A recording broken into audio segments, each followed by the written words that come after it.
Farampitsoa alahady sivy kosa no anatanterahany fiangonana CPV na Centre Parole Vivante ilay seminaira lehibe ny amin'ny kianjana Antsahamanitra. Hetsika izay tafiditra ao anatin'ny fankalazana ny faha-roapolo taona ny CPV mitondra fanazavana moa Andriamatoa isan'ny Prosper Ravaloery sy Patrick Samson izay samy tompony andraikitra eo anivon'ny CPV eo ambony micro ny Ravakaran-Driamanalina sy Tsiry Rakotarsan.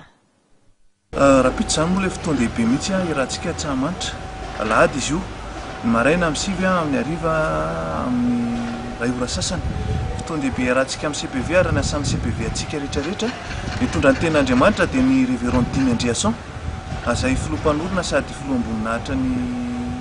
CPV. Ny maraina zany dia fivoriana lehibe misy seminaira lehibe izay mitondra ny lohateny hoe ny fahagagana sy fihazonana azy. Matetika tsika raha mohatra ka mahazo fahagagana dia na mahazo valim-bavaka dia tsy haitsika hoe ahoana ny fomba hizonana azy dia matetika tsika raha misy problema rehefa avy eo dia mitodika amin'ny Jesosy nefa zao ny tena tsara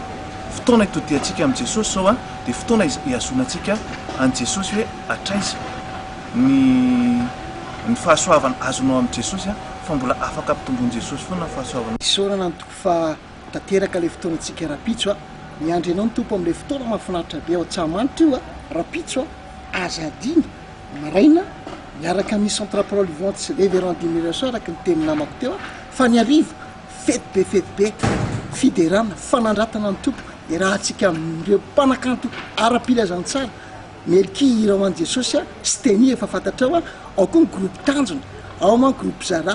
ao ny Mark Price ary ao ihany koa ireo gasy midera gasigasy mahafinaritra fa teny tena mahagaga ao anatin'ny fiderana misositra amin'ny Rapitso dia irotsaka eo ny fahasoavan'Andriamanitra sy fitahina hitondra fahagagana ho anao fanasitrahana fitahina amin'ny lafiny rehetra tsy ho diso anjara aminao tongava ianao manana marary ianao ohatrany sahirakirana ianao mahatsiaro hoe ao anatin'ny olana zahay manasanao amin'ny fotoana Rapitso.